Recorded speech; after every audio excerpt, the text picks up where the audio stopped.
Berdiri. Assalamualaikum warahmatullahi wabarakatuh.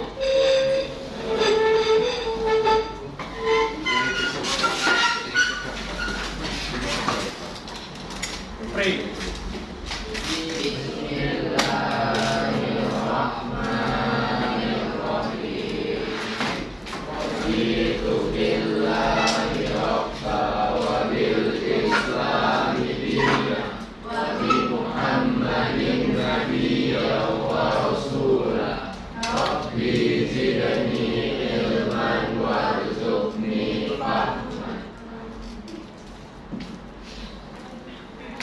Assalamualaikum warahmatullahi wabarakatuh.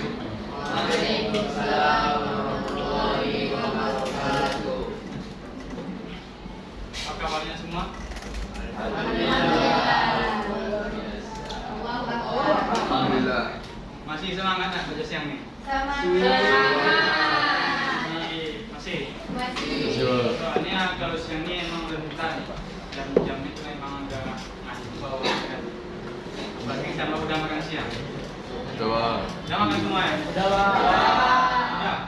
Ada yang belum? Aman. Jadi pada siang hari ini kita akan mengulang sedikit materi yang sebelumnya tentang Qawaidul Khamsah. Tentang apa? Melalui PPT ya. Siapa yang mau jadi operatornya?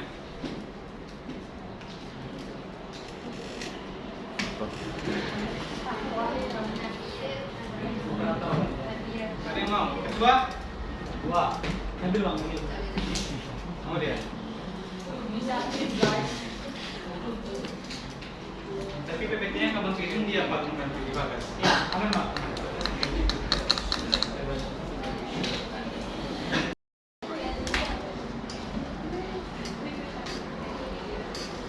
Siapa hari ini yang nggak hadir? Tapi keluar ya. Keluar ya. Pulang. Dari semuanya. Kursinya mana? Tasnya enggak?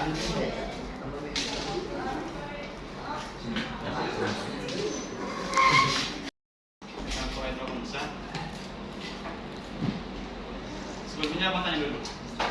Siapa yang tahu apa itu Qawaidul Khamsah? Yang dikatakan Qawaidul Khamsah itu apa? Ada yang tahu?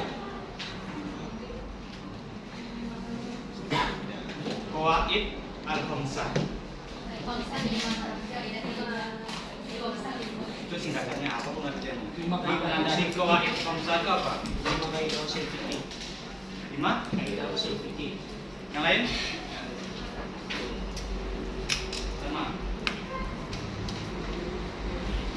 Dia masih cuma menekankan sebetulnya materi tentang Qawaidul Khamsah ini panjang, luas. Makanya nggak cukup cuma sekali presentasi aja kalian. Jadi kalau kalian tuh presentasi jangan pengen cepat selesai. Karena gini, sama seperti perumpamaannya tentang liburan. Kalau kalian pergi liburan, kalau pengen tujuannya ingin cepat sampai aja, nggak menikmati keindahan dalam perjalanan, itu namanya bukan liburan. Makanya kalau dalam liburan itu pasti orang tuh berhenti kalau jumpa pemandangan. Tujuannya apa? Bukan menikmati keindahan. Begitu juga kalau belajar nih, sebisa mungkin kan tuh ya nikmatilah pelajaran tentang Qawaidul Khamsah ini. Karena ini tentang kehidupan sehari-hari. Terus apa tujuan kita mempelajari tentang Qawaidul Khamsah ini? Ada yang tahu? Apa tujuannya? Ada yang tahu? Untuk menjawab segala bentuk permasalahan yang berhubungan dengan fikih, Bang. Oke, betul. Jadi di sini setidaknya ada 3 tujuan yang akan kita dapati setelah mempelajari Qawaidul Khamsah ini. Yang pertama, kita dapat memahami bagaimana hukum Islam itu. Jadi Qawaidul Khamsah ini menjadi dasar kita dalam mempelajari berbagai ilmu Islam, fikih Islam. Yang kedua, untuk menyelesaikan berbagai macam persoalan, masalah-masalah. Jadi ketika ada suatu masalah itu yang belum selesai persoalannya, kaidah ini menjadi pedoman kita untuk menyelesaikan masalah itu. Dan yang ketiga itu untuk menghindari kesalahan dalam beribadah. Jadi kalau kita memahami kaidah-kaidah ini, itu kita bisa menghindari perbuatan yang bertentangan dengan syariat Islam. Contohnya apa, Bang? Contohnya seperti ini. Sebelum kalian itu mempelajari apa itu qawaidul khamsah, kalian beranggapan bahwa ini boleh dilakukan, ini tidak. Tapi setelah kalian mempelajari qawaidul khamsah, kalian tahu hukumnya. Misalkan hukum mengambil buah yang pohonnya itu menyampai di halaman rumah kita. Itu kalau kita kecil-kecil dulu pasti kita ambil, ya kan? Nah, setelah kita mempelajari kaidah-kaidah yang dalam usul fikih ini, kita bisa tahu apa hukumnya. Rupanya hukumnya ini gitu. Yang pohonnya itu nyampe di halaman rumah kita itu boleh, karena itu menjadi hak milik kita.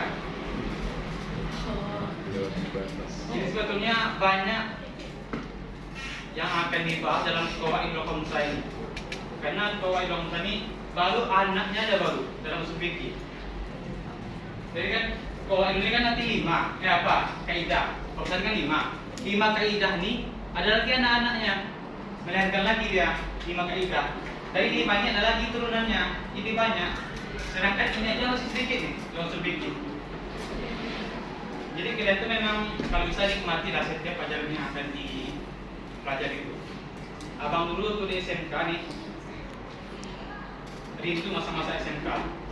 Soalnya pas udah tamat nih kan baru terasa keindahan masa SMK. Jadi nggak pengen cepat tamat SMK. Kalau kalian ini pengen sekolah ini cepat lulus saja itu nggak masuk tuh. Maksudnya gini, kalian sekolah ini tujuannya apa? Belajar kan, bukan untuk cepat. Nah, itu tadi. Kemudian ini ini yang paling abang minati. Tapi kawan-kawan abang menganggapnya ini sulit. Memang sulit nih. Dibilang sulit, enggak sih. Dibilang mudah juga enggak. Pertengahan itu. Seperti dalam surah Al-Baqarah ayat ke 141.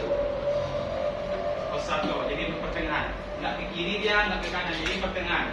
Jadi enggak terlalu sulit, enggak terlalu mudah. Nah, tadi anaknya. Jadi kaidah-kaidah ini dibentuk oleh para ulama yang berpedoman, yang berpangkal induknya itu dari 5 ini. Soal ini. Yang kaidah pertama itu adalah segala perkara itu tergantung dengan niatnya. Yang kedua, keyakinan tidak bisa dihilangkan dengan adanya keraguan. Yang ketiga, kesulitan mendatangkan kemudahan. Dan yang keempat, kemudaratan harus dihilangkan. Yang terakhir, adat kebiasaan dapat ditetapkan sebagai hukum. Dari yang 5 ini nanti banyak lagi anak-anaknya. Jadi kalau misalkan kalian ingin belajar usul fikih, apalagi tentang qawaidul khamsah, harus dikuasai dulu yang 5 induk ini. Ibaratnya gini, kalian suka lagi nih, suka sama cewek, dekati dulu induknya, orang tuanya. Kenapa gitu? Kalian tahu enggak? Supaya mendapat restu. Yang pertama. Jadi kalau pengen paham usul fikih ini, jadi paham dulu yang 5 ini. Kalau yang 5 ini udah paham, itu gampang turunannya. Kalau induknya kita dapati, anaknya ngikut. Kalau enggak saya, anak itu pasti menuruti keinginan perintah orang tuanya.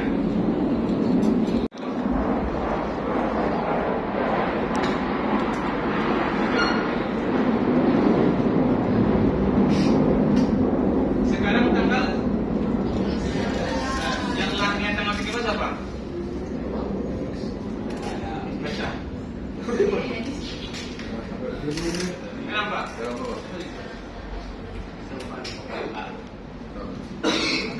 tadi seseorang saat melakukan amaliyah menjadi kriteria yang dapat menentukan nilai dan status hukum amal-amaliyah yang telah dilakukan, baik yang berhubungan dengan peribadahan maupun ada kebiasaan. Dengan demikian, setiap amaliyah pasti didasarkan pada niat. Jika tidak, maka amaliyah tersebut bersifat spekulatif. Oleh karena itu, niat memiliki posisi yang sangat penting, sebab ia sebagai penentu segala gerak, tingkah, dan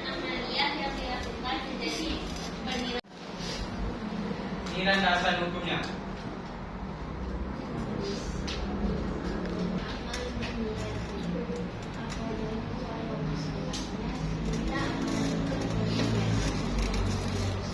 Pada dasarnya tujuan dan fungsinya itu adalah untuk membedakan antara perbuatan ibadat dari perbuatan adat dan untuk menentu atas.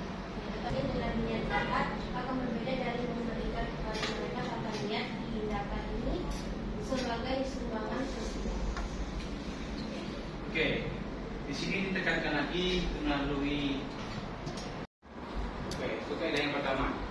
Paham? Paham tak? Itu siapa yang bisa menjelaskan lagi? Yang mana contohnya? Yang kaidah pertama. Risa, yang cewek? Hah? Jadi maksud yang kaidah pertama ini kan segala perkara yang kita buat itu tergantung dengan niatnya. Tetapi niat yang baik, kalau perbuatannya buruk, tetap tidak boleh. Kenapa gitu?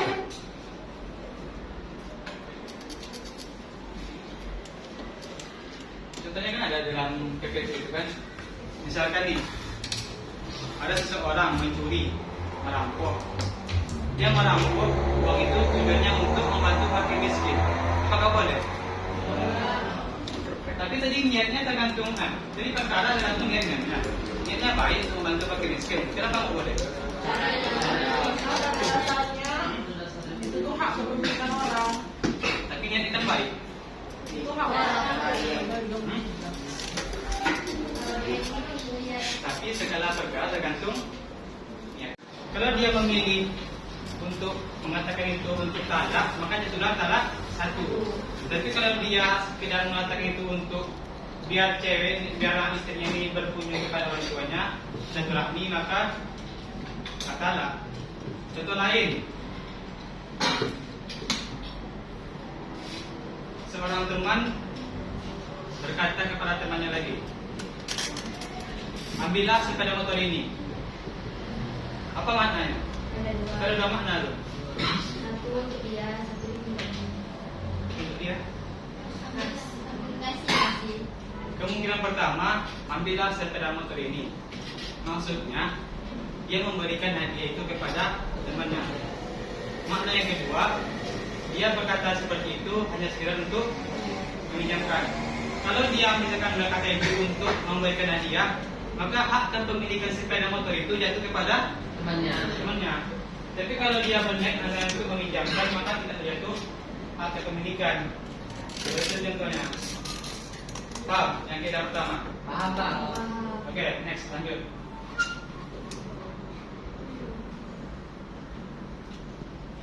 Dua. Atau ada yang bisa menjelaskan? Karena PPT ini bahasannya terlalu umum. Saya paham. Kaidah yang kedua. Dua. Wakil. Jadi kaidah yang kedua, keyakinan tidak bisa dihilangkan karena ada yang keraguan. Contohnya seperti ini. Kalian itu ragu apakah telah melakukan sesuatu atau belum. Maka hukum yang diambil itu adalah belum. Misalkan ini, kalian ragu antara sudah kunut atau belum. Maka hukum yang diambil itu apa? Belum. Ya, seperti itu pengertian dan contohnya. Jadi, kalau ada keyakinan dibarengi dengan keraguan, itu yang diambil adalah keyakinan. Karena keyakinan itu nggak bisa dihilangkan karena adanya keraguan. Sama seperti contoh itu dalam hadis itu, jika kalian itu merasakan ada sesuatu dalam perut, tapi kalian itu masih ragu apakah dia keluar atau tidak, maka apa? Maka hukum yang diambil itu adalah tidak, sampai dia mendengar bau, mendengar suara atau mencium baunya, baru dia berwudu lagi. Kalau enggak, jangan wudu. Karena ragu-ragu itu datang dari setan. Dulu abang pernah dinasihati sama kawan abang dulu. Abang mau sholat isya, abang ragu-ragu, udah wudu atau belum? saya tuh wudhu maksudnya masih sah atau belum. Dia bilang kalau masih ragu-ragu berarti wudhunya masih sah. Soalnya ragu-ragu itu dari setan. Setan tuh ngasih kita was-was supaya kita itu tidak apa namanya kan? Tidak tusuk dalam ibadah, masih ragu-ragu dalam ibadah. Agar hukum Islam dapat diterapkan secara adil dan tidak memberatkan umat. Mungkin kerana sebetulnya sebelahnya.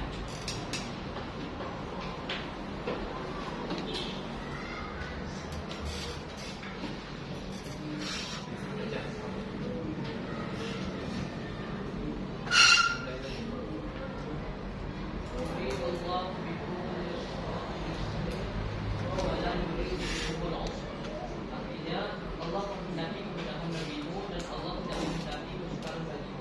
Surat Al-Baqarah ayat 165. Kesulitan atau al-masyaqqah ada dua bagian, yaitu pertama kesulitan yang pada umumnya tidak membebaskan kewajiban dalam ibadah kepada Allah. Misalnya kesulitan menolong sakit akan cukup dan dirajam berzina. Kira-kira bisa dipahami. Atau ada yang mau ngasih contoh nak apa contoh pengaplikasian dari kaidah yang ketiga ini? Contoh selain orang sholat di berbuka. Salah satu contohnya seperti pemberian pil ekstasi untuk menghentikan pendarahan. Pil ekstasi itu kan narkoba, berarti narkoba haram kan Bang?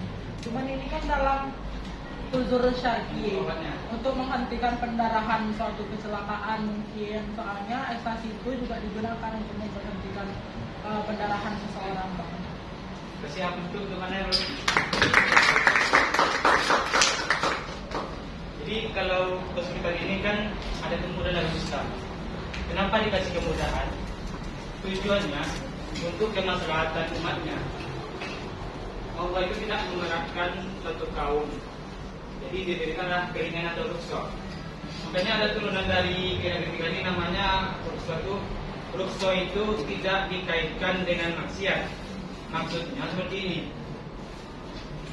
Jika seseorang itu berpergian untuk bermaksiat, mencuri, maka kaidah yang ketiga ini tidak berlaku. Kenapa? Karena dia bermaksiat, rukhsah itu tidak dikaitkan dengan ada anaknya, turunannya yang berbunyi seperti ini. Sesuatu yang dibolehkan karena kondisi darurat itu harus disesuaikan menurut kadar yang dibutuhkan oleh hal tersebut. Contohnya seperti apa? Seperti ini. Jika kalian pergi ke hutan, tidak ada lagi makanan, apa boleh makan lagi? Kenapa? Makanya dikasihkan niat itu disesuaikan menurut kadar batasannya. Jadi kalau kalian makan babi hanya untuk menahan kelaparan, itu dibolehkan. Tapi kalau kalian sudah kenyang, nggak boleh lagi lanjut. Berarti kan tujuannya untuk menahan lapar. Jadi nggak boleh dengan ambil kecap, ambil saus, dan tambah-tambah beradu gitu kan, nggak boleh. Dan tujuan awalnya adalah untuk menghentikan kematian, menahan lapar. Dan dapat ditetapkan sebagai hukum. Kenapa?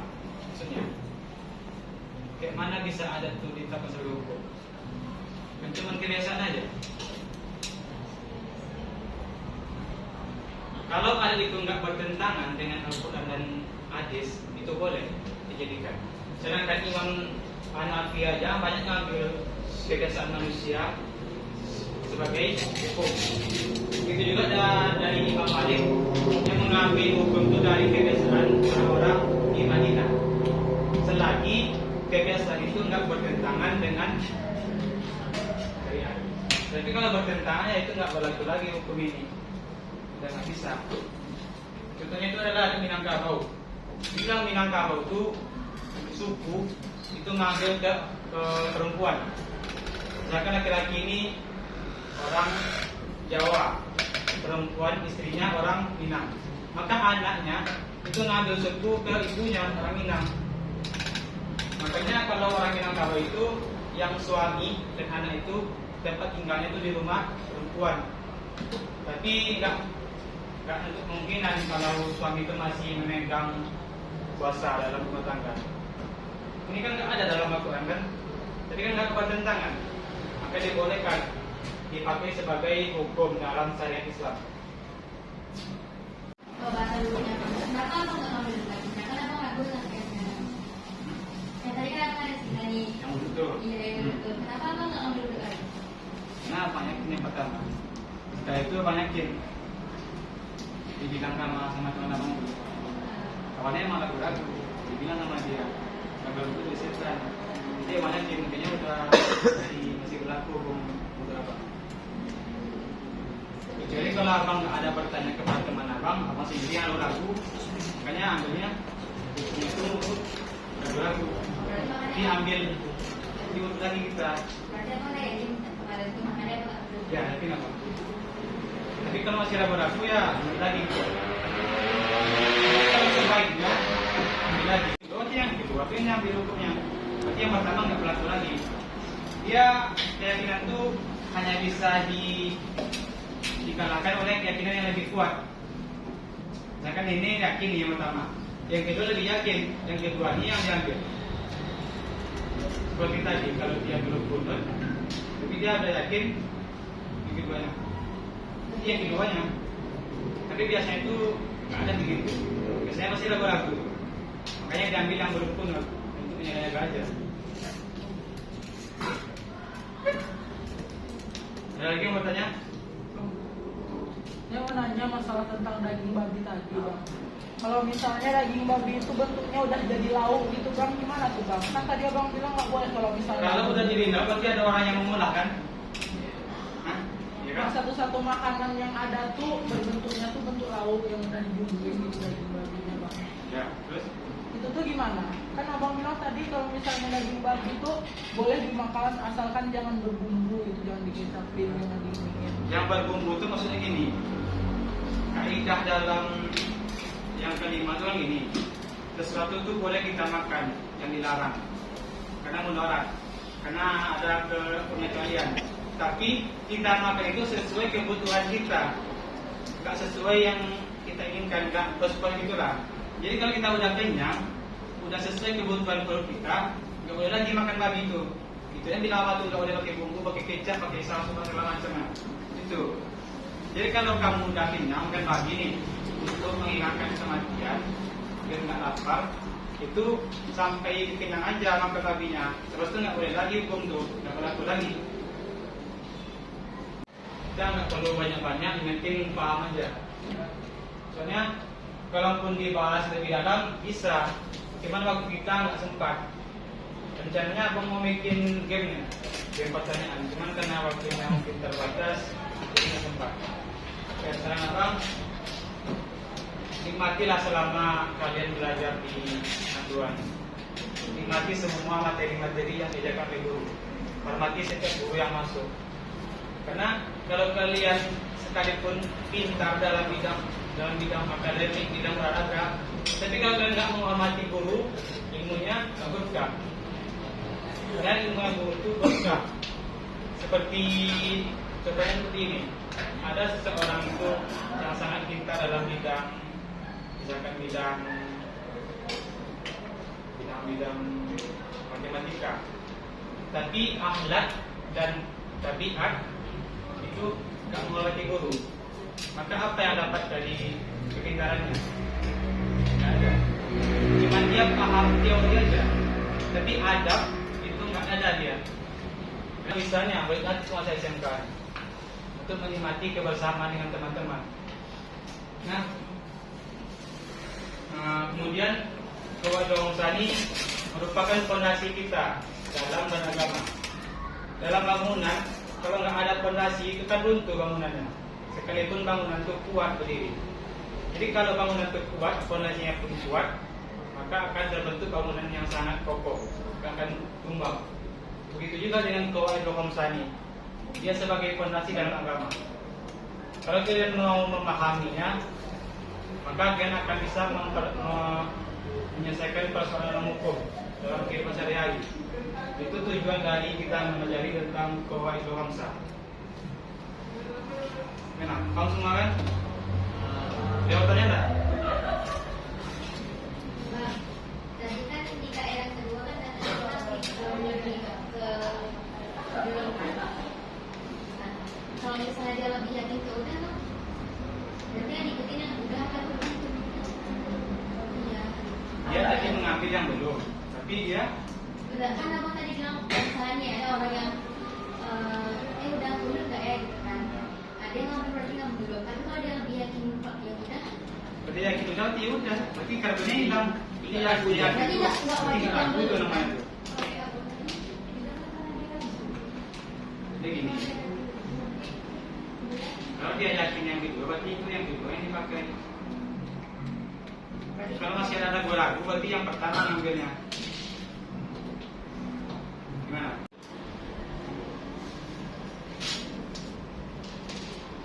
Ada 8 menit lagi. Ya, mungkin sekian yang dapat aku sampaikan. Mohon maaf jika presentasi abang tidak sempurna, karena yang sempurna hanya dia yang bisa abang pilih.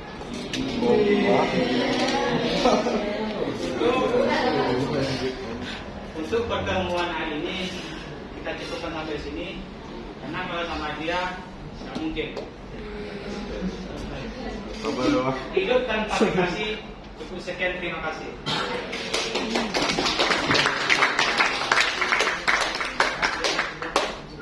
Sampai ketemu di ketidaksengajaan yang waktu.